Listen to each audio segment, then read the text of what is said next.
Have you ever wondered how to make sense out of your messy life or how to live in peace in the middle of a stressful world? My name is Jamie Norton, and I want to welcome you to the Making Peace and Beyond podcast. In almost 50 years as a counselor, I have seen a lot of life happen, and this podcast is going to cover all of it. So thanks for joining us while we explore life's struggles and how to live in the peace, joy, and freedom that Christ died to give us. I'm so glad to have you here. Today I'm talking with Danny DiNardo, and I'm excited because we are all human beings who are haven't changed much through the centuries. We're all born with the same needs and desires and limits, and yet we are born into different stories. And I think sometimes we don't cross-fertilize very well. So today, it's the old meeting the young. So Danny, I just want to welcome you. Thank you, Danny Jamie. is a resident here, but I'm going to let him tell you a little bit about himself. And then we're going to just explore the differences in the story we were born into and how that has affected who we are as human beings and how we see the world. And it's just fun to me to think about doing that. So, Danny, Thanks, who are Jamie. you? I'm so excited. I'm going to be on this podcast with you. I love you. I'm so excited for this. I'm 21. I've been attending Grace for just over a year and a half now. That's when I really got saved, or resaved, I should say, rededicate my life to Christ. I gave up the police academy just about a year ago to follow God's calling into ministry. So the end goal is to be a youth pastor. I grew up in a Christian household, but I never really knew what it was like to have a relationship with God. I went to Lutheran schools my entire life, from preschool all the way till I graduated high school. But I was learning a lot about God, but I didn't learn how to have a relationship with God. Which is really interesting because I think that part of our history is pretty much the same. Yeah. You know, I think I did have a relationship with Christ as a little girl, but I felt very alone in it because the church I went to was very mechanical in some ways. We went to church, but we didn't bring Jesus home a lot. But I thought something's missing in here because this is how I see it, and I thought I was an alien or something. But go ahead. Yeah, no, actually, when you say that, a memory comes to mind. My dad has multiple sclerosis, and we would go to church every Sunday, and I remember every time before he would take his medication, we would pray for him. And I feel like that's maybe the most of Jesus that I saw in my household when I was very young. It was from when I was 8 all the way up to, he still has it, but I was 8 when he was diagnosed with it. That's the most I remember, Jesus in our household was, hey, let's pray for Dad as he takes this medication for healing. And that prayer was never answered. But in a different way, looking back on it, it's been a different type of answer, with medical stuff, like his medications, his healing process. So as I look back, I used to think man, how come Jesus isn't healing him? But now I look he's healed him, but in a different way.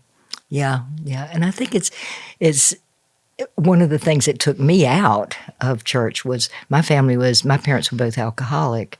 And I thought, okay, what Sunday school is telling me, because my grandfather built the church we went to. I told you, but we thought that the Lord's Prayer with Our Father who art in heaven, hallowed is thy name, because it had, my name on the door, my name on the bulletin, my name's everywhere. So me and God had a real relationship, and it was our house.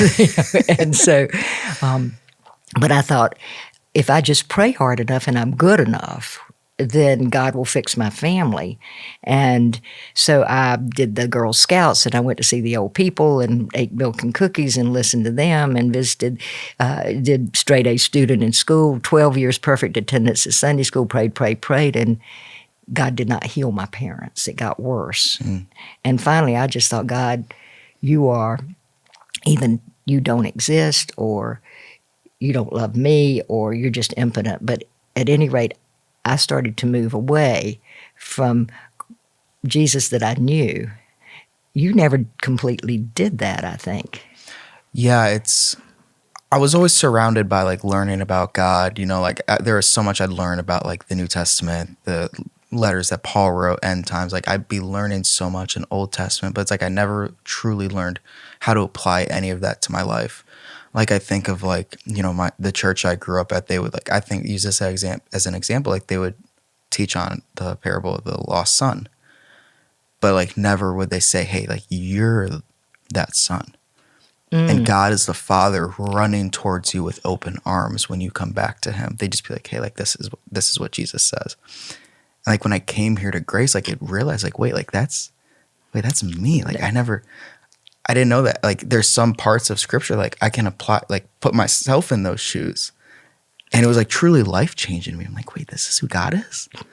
I love the line in the parable about the prodigal son, where says, it says he came to his senses. And I remember coming to my senses, when I came back to Christ. But I think that's one of the things in church as I grew up. We didn't talk about how bad we really were. We didn't talk about the fact that we really needed a Savior, that it was personal. And I hear you, and I think in our church it was more of a left-brained teaching. You learned scripture, you learned prayer, you learned program, but you didn't experience God. You didn't have the relationship with God. You didn't have that emotional bond with God that makes life really amazing. Yeah. And the way I came back, I love the phrase "come back to your senses." Like the way that I did, I was dating this girl, and a year into a relationship, she was like, "Hey, like you're not bringing God into the relationship."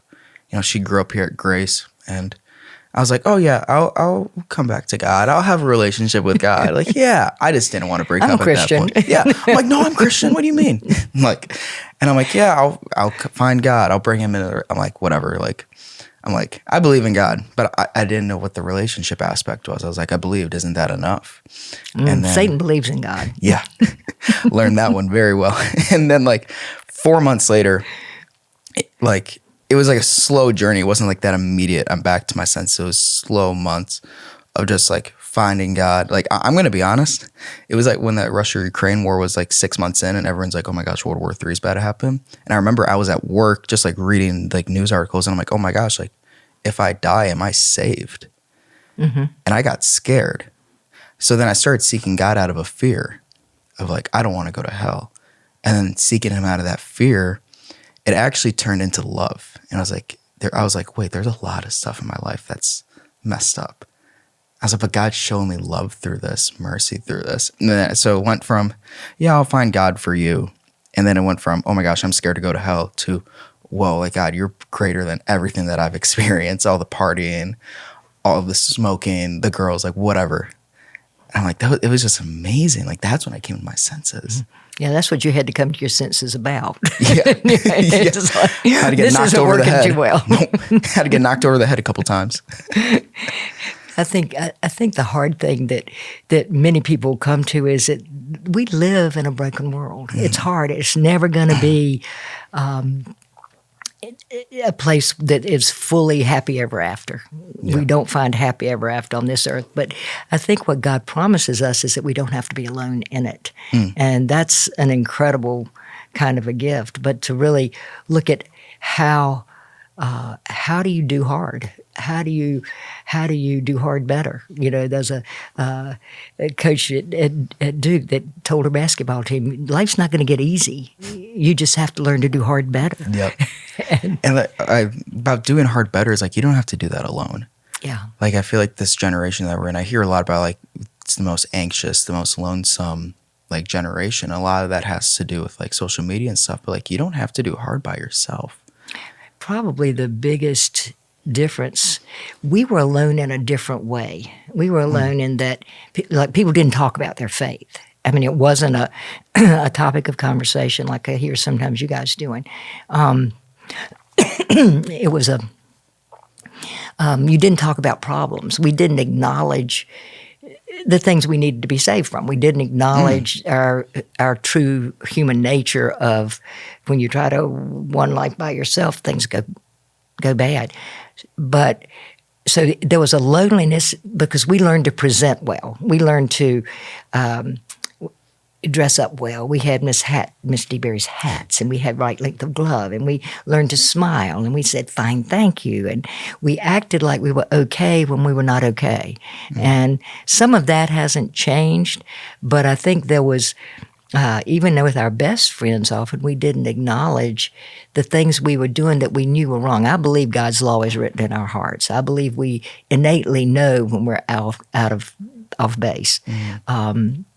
But we didn't acknowledge that. We always acted like we were okay. And there's a loneliness in that just is the worst loneliness of all, because the fear is if somebody really knew who I was, they wouldn't love me. And I have never met a person who did not want to be loved. That's a normal human desire, to want to be connected, to want to be loved. But most people are just terrified to be known. And that is still true. I mean, that part is still true. But I think what has happened with social media is it's an opportunity to hide more. Yeah. Like, as a counselor, I have an upfront seat to a lot of people's lives. And so I know a lot about a lot of folks. And I'll see that same person on Facebook, and it's not the same person that walks in my office. You would never know what they're going through. And there's no real life in media. I mean, in terms of the ongoing human eyeball kind of thing. And so there's this distance even more between presentation and who you truly are. Yeah. Is possible. Oh yeah, it's so easy to hide behind a screen. Like I just bring back memories like when I would be like, I don't want to talk to anyone. Like in the middle of a lunch table in school, I would just go on my phone and just hide behind people. Like, hey, you want to talk? I'm like, no. Like, I don't feel like talking. I just doom scroll through Instagram or Snap, or like go through Snapchat, like whatever it was. Like, I would just hide behind a screen, or like my friends would be like, hey, do you want to go out? I'm like, no. And I would just sit on my phone on the couch, or I just go upstairs in my room, distance myself from my family just to doom scroll. And like, there's also two sides of social media. I also feel like there's a FOMO of social media, like the fear of missing out. Like, there's the one side that's like, you know what, I'm just going to like isolate myself. I'm going to do hard by myself. I'm just going to drown myself in social media to get away from whatever I'm feeling right now. And then I think there's the other side where people scroll and they see so much of other people's lives that they start comparing. And then all of a sudden they want to live that lifestyle. Like, I like, me too. Like, I'd see people posting pictures of them at a party, or you'd see someone jumping passed out in a bush. Like, it's a bunch of stupid We're stuff. having like fun that. now. Yeah, they were having fun, I guess. And I'd see stuff like that and be like, man, that's so much fun. I want to do that. And then I started trying to apply some of that in my life. I'm like, man, if they're having fun doing this stuff, I must have fun doing stuff like this. Yeah, it can take you in a really wrong direction, or it can take you in a really right direction. I think social media is amazing in terms of what it offers us. I mean, we obviously like social media to some extent because now we are on it. Yeah, shout out social media right please now. watch. It's like, but I mean, we can get answers to things. There's a lot of informational kinds of things. You can also really learn a lot about who God is. You can learn a lot about what life is really about. You can learn to do stuff. Yeah. I have a friend who can do most anything. She's totally redoing her whole house, but she's learning it off of media. Oh, that's awesome. That's so cool. She just looks, this is how you do that, and then she does it. And I'm not that brave, and I'm not that good at social media. But I think there's some amazing things, but like everything else, we have taken a good thing and made it into a supreme thing in many cases, but it's hurting us in so many other ways because we aren't required to have that lunch with the people at the table. You can hide and feel this counterfeit not aloneness. You can counterfeit connection, but it doesn't play out in real life. I mean, you cannot play ball with your cell phone, I mean, it is. And like you said, social media is a thing. Like there's so much, like golf is a thing. You can't play golf with your phone. You can't play golf with your phone. Pickleball is a thing. You can't play pickleball with your phone. You can now do it virtually, though. I mean, you can. Are you serious? Where are you playing pickleball? I don't know. But I know you can play golf virtually. Yeah, that's fun, though. Yeah. But there is a fun to it, but it's not as fun as talking about didn't we have fun today? Yeah. You can't do that with your cell phone. You can't. And like, it's a thing. It's just like how you use it. Like personally, I don't have social media on my phone.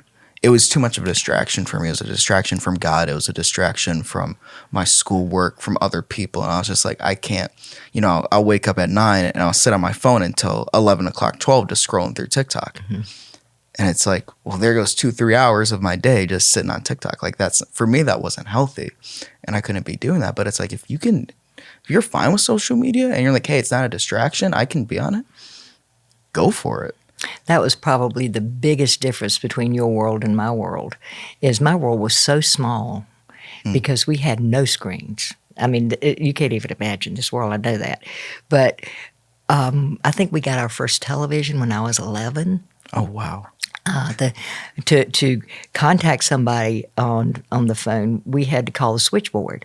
And I don't even know what a switchboard is. they're one of those things you plug things in. You plug this in and you plug that in. There's a person doing it. And we had party lines. I mean, there was a whole different understanding. But so we didn't know a lot about the outside world except what we read in the paper or the books we read. I read all the time. I mean, I probably got lost like a lot of people now in screens do. And I got lost in books. And still love to read. I mean, reading is a great companion. But it was the world, because of that, was very small. We didn't know a lot. The Vietnam War was the first time that a live war was on television. I mean, you never saw a war, except in movies. Yeah. And so there was such a difference in the way we understood things and how and some of it was like, I remember when I went to Seattle. There was a different culture and a different way of living, and I was just totally lost. It was like going to a foreign country, because there was just this way we did things. And in many ways, the world felt a lot safer. I mean, we never locked doors. We rode bicycles everywhere. We just went out in the morning and came in at night, sometimes amazing. for lunch. And we played with each other. We built things. We created things because it wasn't already created for us. So we could make stuff.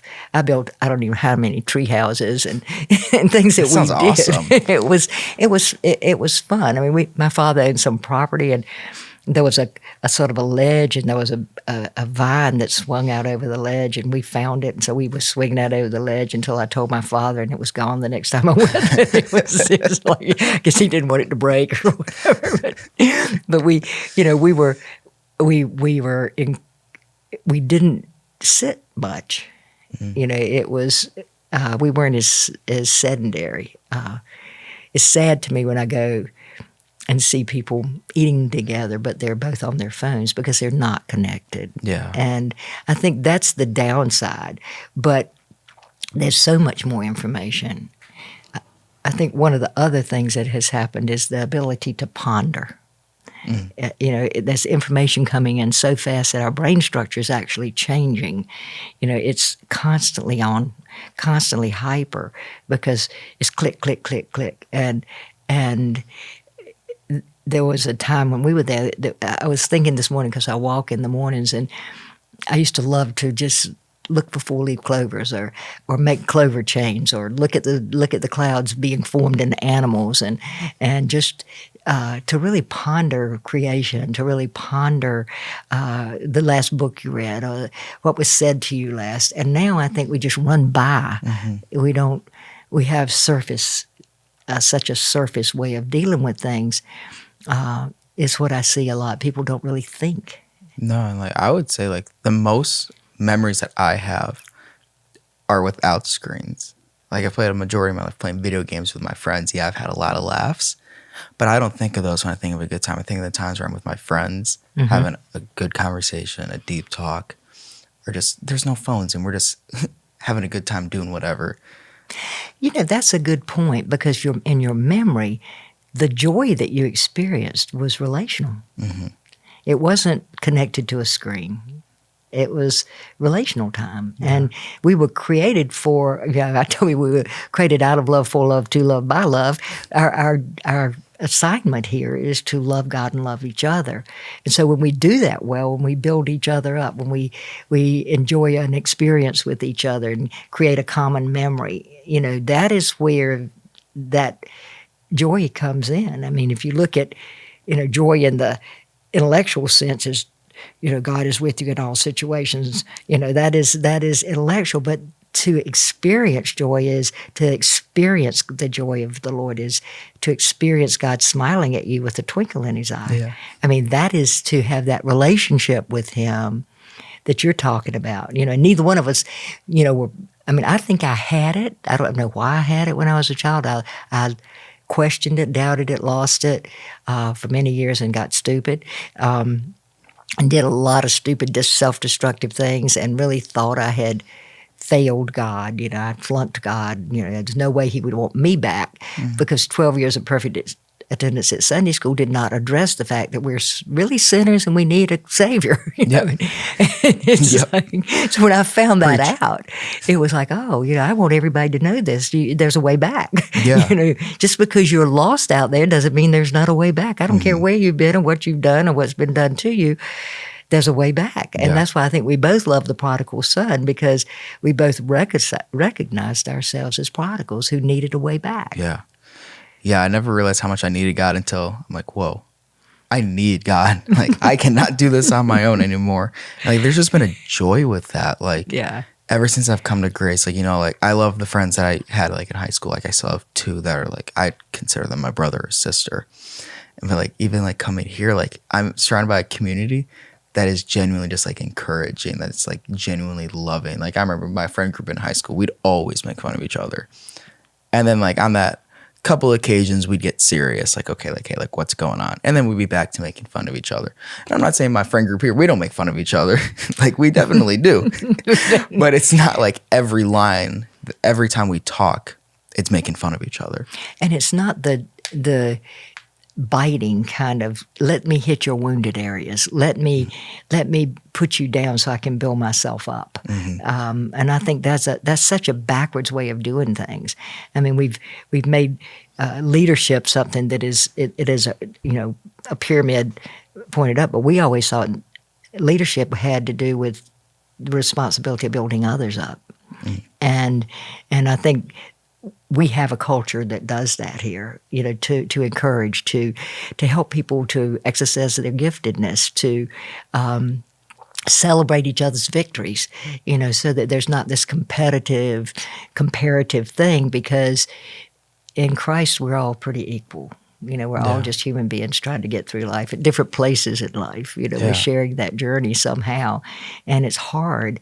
But I think that, going back to, the joy of the Lord is spread by seeing each other. I mean, when I see you, I light up because you light up, and we light up with each other, and we share the joy there, because it's so nice to see that twinkle. I love watching the twinkle in people's eyes. I love watching people.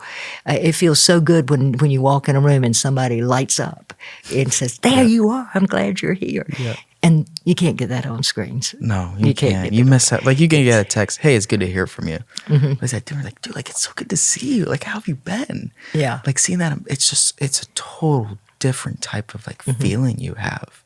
Yeah.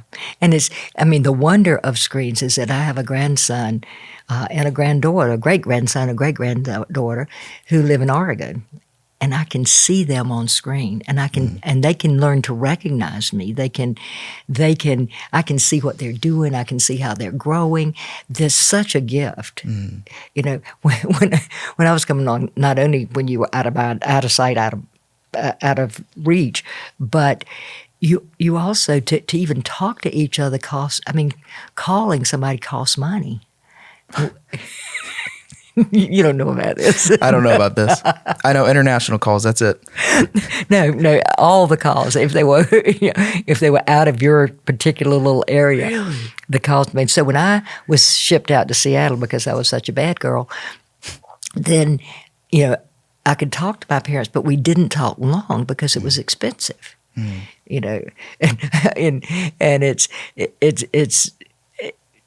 it's crazy to think about that. I mean, I got my first cell phone, which was giant, when I was 49 years old. So when you were in a car, you were lost. You didn't know where your kids were all the time. You didn't have trackers. You didn't have Apple AirTags. You didn't have Find My Phone. You didn't have, hey, send me your location. Just pin me your location right now. And there's some real benefit in that, especially because Probably, if my parents had known where I was, I wouldn't have been there. It was. What was that like using paper maps? I'd love to know that.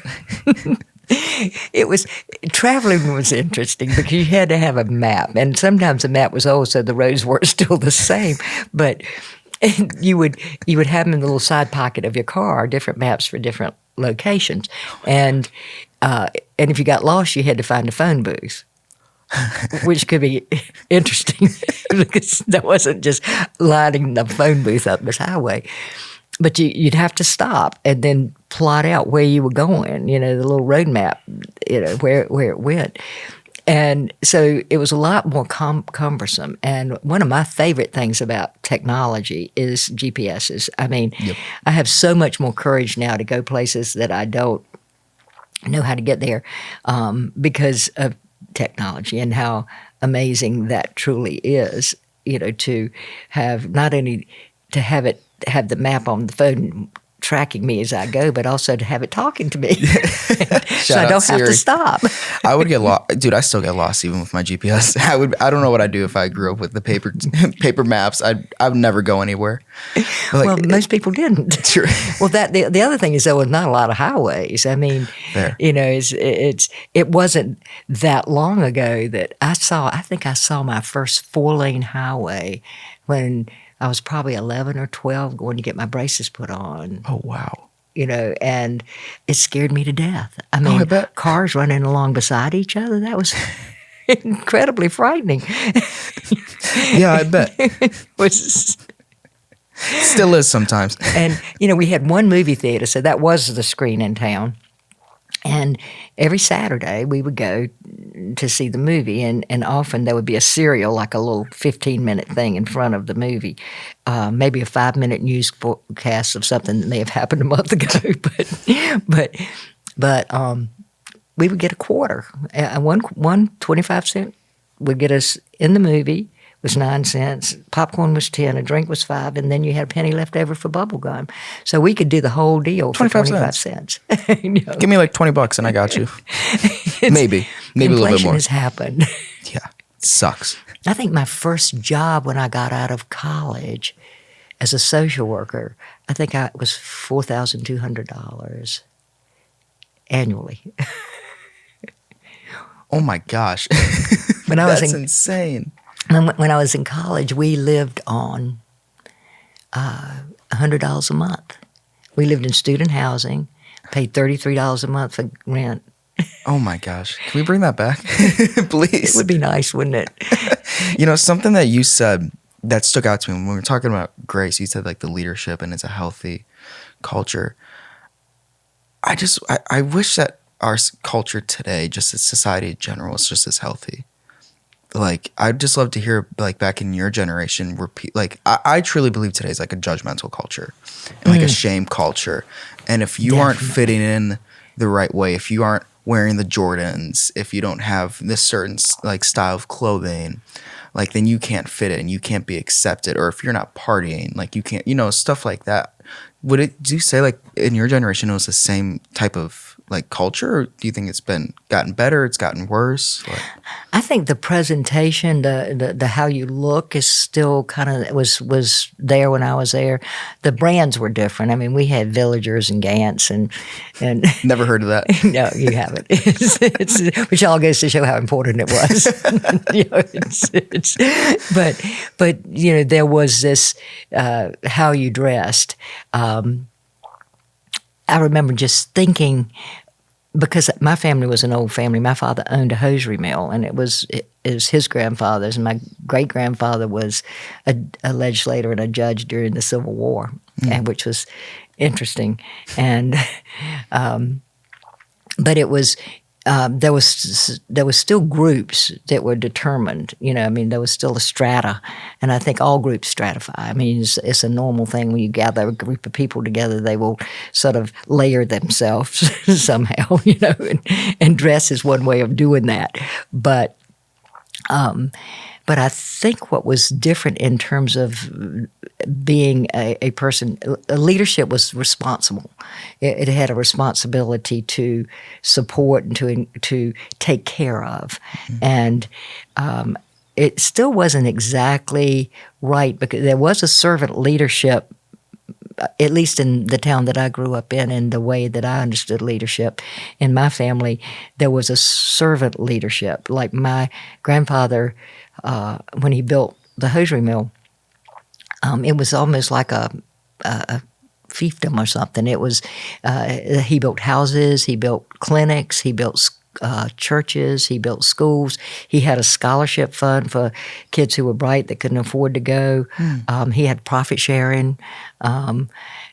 So the whole thing was to love and nurture the people that worked for you, but there was still this, I'm not inviting you to dinner, kind of thing. I mean, I'm not, the church we went to was most of the time not the church the people that were in the mill went to.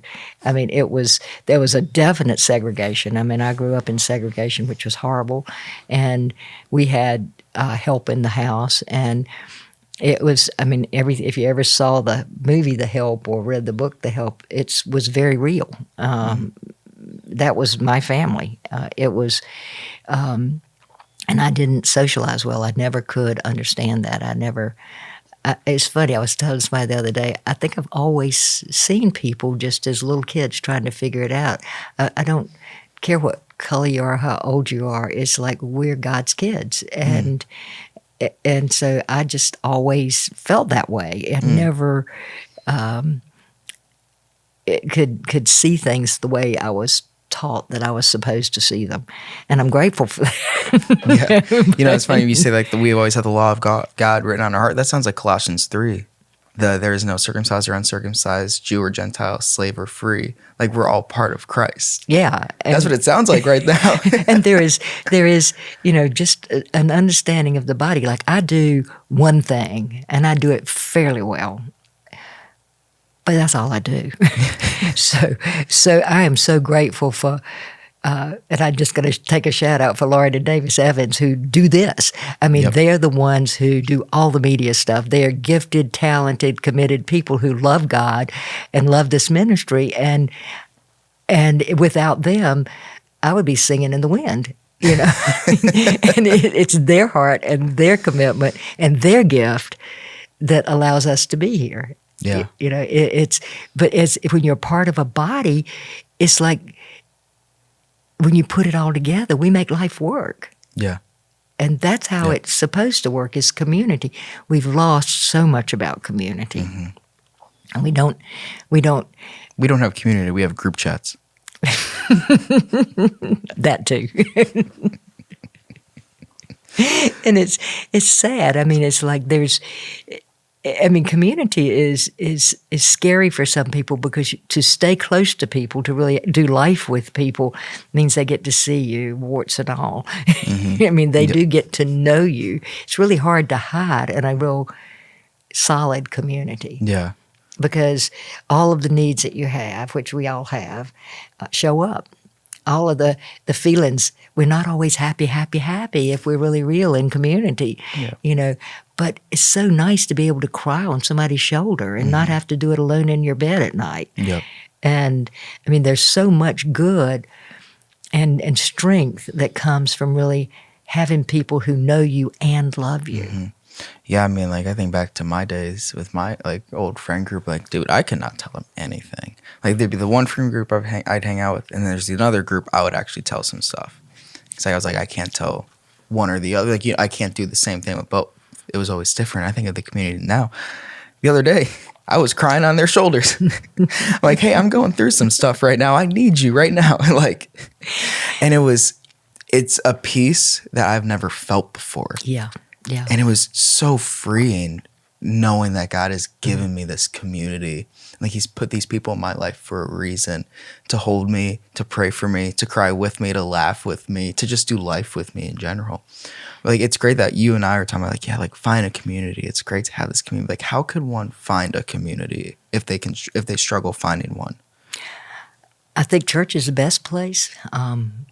And sometimes some churches are not communities. Some churches are people who go to church. That's the most common thing I hear when I say, "How's your faith?" Like, "I'll go to church." Well, you can go to McDonald's and not be a hamburger. I mean, you can sit in a car and not a garage and not be a car. But to really find people, Making Peace and Beyond is an incredible way of quickly diving into community. Because have you ever thought, when you're living two lives, you're living your party life, you're living your presentation, professional, church life, you don't exist. I mean, there's no place that you fully exist, because you can't take your church life into your party life and your party life into your church life. So there's this disconnect, and part of you is just scattered all over everywhere.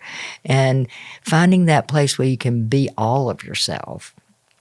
And, in Making Peace and Beyond, it's so funny. During the first weekend, you see a group of people who are sitting there looking around thinking, how do I get out of here? And why did I agree to come in the first place? And how do I leave gracefully? And by Sunday, they don't want to go home because they found a safe place. And I think sometimes a safe place begins with a counselor. It begins with a pastor. It begins with a youth group. But finding a safe place so that you and God can figure yourself out, which is what I think our job as the church is to offer people love in a safe place where they can figure out their relationship with God. Because your issues are not between me and you. Your issues are between you and God, ultimately. I'm just another creature. I think one of the sad things we don't do, and why this conversation is so precious, is that we so often do not cross-fertilize generations. I mean, I'm 80, you're 21. Your world and my world are, we're alike. We are both human beings in need of exactly the same things. And yet, the world that we have experienced, the expectations of that world are totally different. Yeah. And yet, there's a lot of, I say, your world gets all the information. My world has all the wisdom. And it's because wisdom is like God-tempered knowledge, but that often takes time. Yep. I mean, I remember when I was your age, I was like absolutely nuts. I just, I was so idealistic, and I really believed all these things could happen, and my father and I used to get into horrible arguments about, because I was very global. Everybody can be everything. And he was like, no, they can't.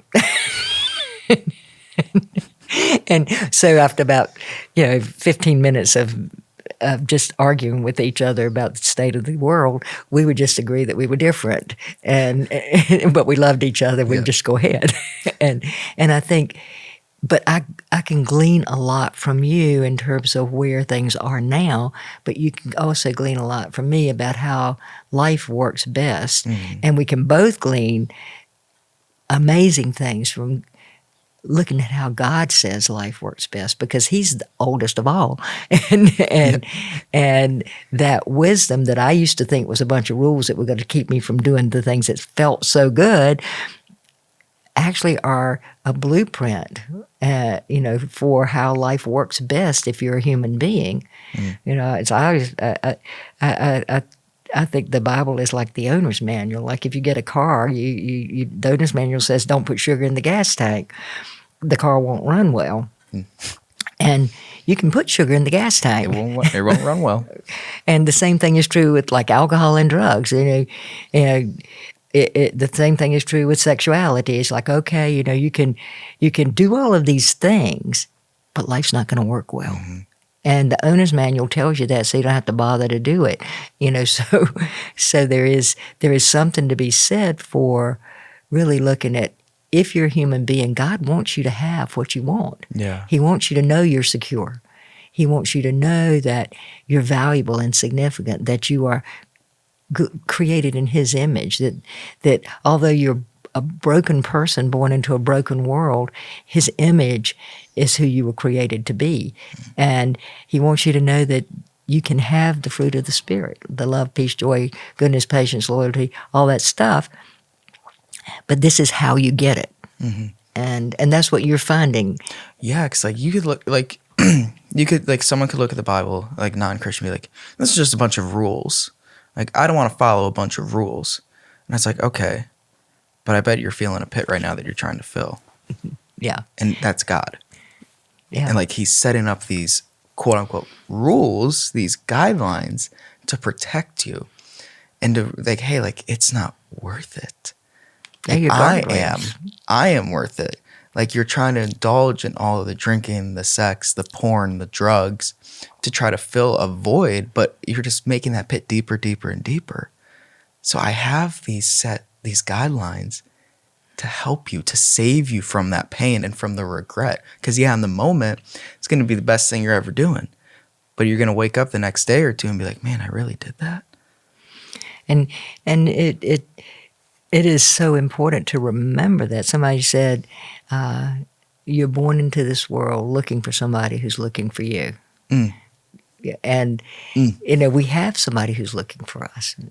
And to go there sometimes gives you a little bit of hope enough to reach out to somebody else.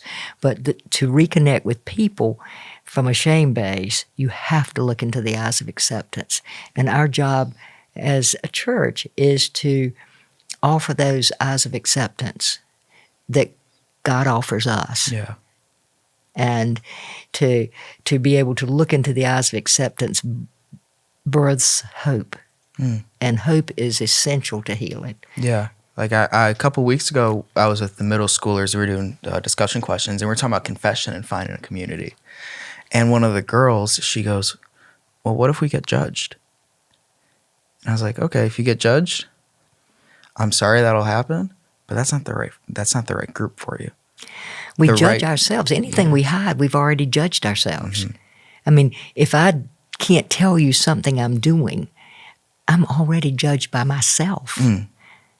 And I assume that then if you know it, you would also judge me too.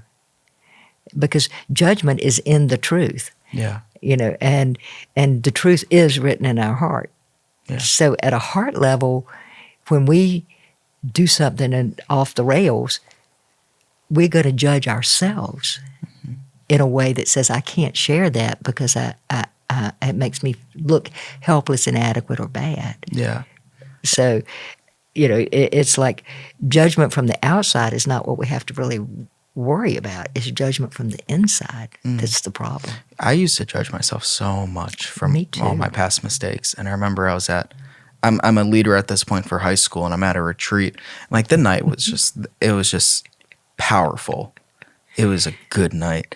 And I remember I went to one of the youth pastors, and I just opened up about something I really regret. I had never told anybody, something that was just eating me up, like something that I was always judging. I just remember I just told him. I was so scared because he'd been my boss. What have I done? He's been my boss for a couple weeks. I'm like, oh my gosh, I'm gonna get kicked out of like residency. I'm gonna be done. Like I can't. But I'm just like, I'm bawling to him. I'm like, I did this, and I've never told anyone.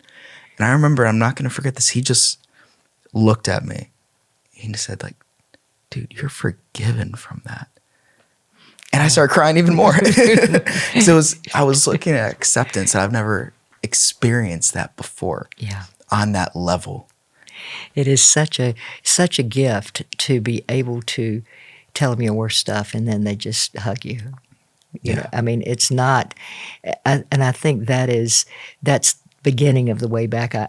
I watch it when I first started doing Making Peace and Beyond. It was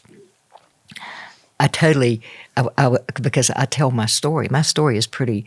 Yeah, I mean, I think God let me do every sin so everybody else would feel comfortable with theirs. It's like. I loved your line. God gave me what was it? A vigorous training. Yeah, what was it? My aunt used to say, God must have a big job for you because he sure gave you a rough training program. I love it when you said that up there. It's really, but when I first did it, I would see all these people dressed properly with proper smiles, sitting properly, and I thought, I'm going to tell them my story. And they're going to leave,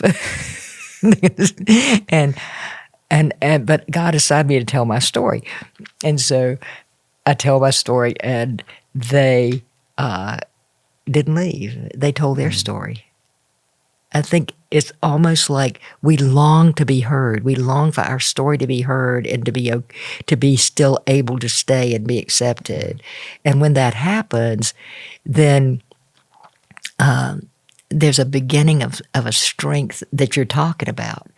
You know, like I can join. I can join the human race. I can contribute. I think one sad thing that we do sometimes is we make people projects. You know, as a church. I mean, I think not. I mean, I've been in churches. I spent some time in an unwed mother's home, and we would have this group of people who came in, but they didn't connect with us. It was like they were treating us as less than, and I hated it. But there was a corner cook who was wonderful. And she just gave me Boston cream pie and talked to me from an equal level. And I think that was more help than anybody ever gave. But I think people aren't projects. And so, and I love 12-step programs because 12-step programs expect you to give it back. Okay, you've been out, you've been lost, you've been found. Your job is to heal, but to help others find the way back. It is not to just rest on your laurels. It is not to see other people as less than. It's not to forget that you're also a sinful person. But it's to say there's a way back for you to be fully restored as a human being and use your gifts to serve others. Yeah, like I heard a pastor say this a couple months ago, that God turns our mess into a message. Exactly. And I loved that. I was just like, man, like I share that with the youth group. Like, guys, God turns our mess into a message, man. Like, it's that like hope, like when there's somebody, and I've been here, so that's why I can speak from personal experience, like someone that's just stuck in a sin or just stuck in something, they're just in a cycle and they're like, man, like this God thing might not be working. Like maybe there's something wrong with me. Like I just can't get out of this. Like I'm lost. I'm hopeless. But then they're sitting across from somebody hearing a similar story.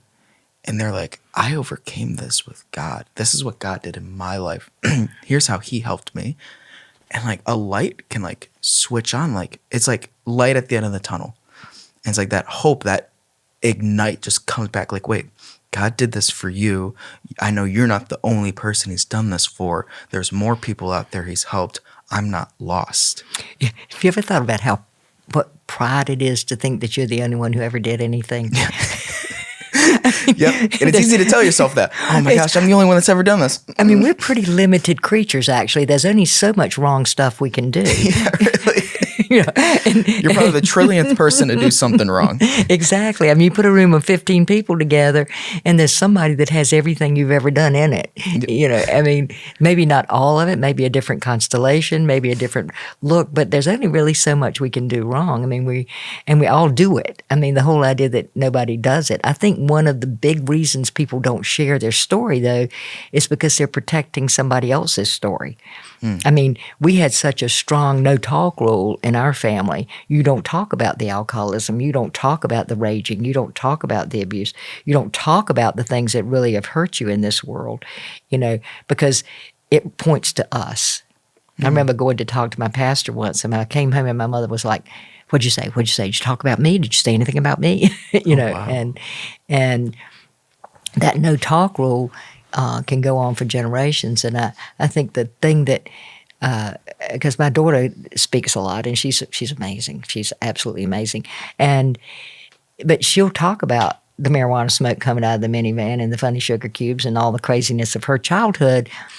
And sometimes people say, does that not bother you? And I'm like, no, that's who I was. It's not who I am. I believe totally, and we believe in the healing power of Jesus Christ, and we don't walk in guilt and shame over stuff that he's already taken away, you know. But something I'm very grateful for is that my daughter is comfortable to get on a stage and tell her story without having to protect mine. Because that's the biggest reason people don't get help, is they're afraid if I tell them that about the abuse I'm going through in my marriage, if I tell them that about my parents, if I tell them that about my child, then they'll think less of them. I think of 2 Corinthians 5:17. Therefore, if anyone is in Christ, the old is gone, the new is here. And it's like when I tell my story, like I'm not glorifying my sin. No. I'm glorifying what God did despite my sin. Yeah. And the truth is where healing happens. You cannot heal in a lie because God is truth. And so he cannot enter a lie. So we look like Swiss cheese. We got some real solid truth in there, but then we got holes in it where we have a saying that you're as sick as the secrets you keep. And that is the things that we still feel ashamed of. So we still don't share. Or somebody else's shame we're still carrying. Yeah. So it really is a very difficult thing because it feels like betrayal. It feels like I'm betraying those people. And I have a saying that it does not matter if St. Peter hits you with a car, you are still dead. I mean, you have a right to your pain and you have to deal with your pain and not pretend your leg isn't cut off, because it's going to affect how you live. Yeah, and I'd say like even with like confessing, like like you don't have to tell every single person you meet your story, but like if you even just tell 3 people, 1 person, like confession brings healing. Confession sets you free. Like just like getting it off your chest for that first time is like, it may be emotional and may be painful even doing it, but like the after effects is like, I just shared the story that God has redeemed me from. Yeah, and it is that you will know the truth and the truth will set you free. I mean, that is so true. I'm jealous of you in a way. I mean, I have to, because I was 35 before I even came back, and you're 21, and I love talking to you, and I'm so glad that we get to do this. I think we could probably talk for another 3 hours. Oh, yeah. We may have to do it again sometime. We may have to. but anyway, thank you so much for being Thank you, Jamie. here. I appreciate it.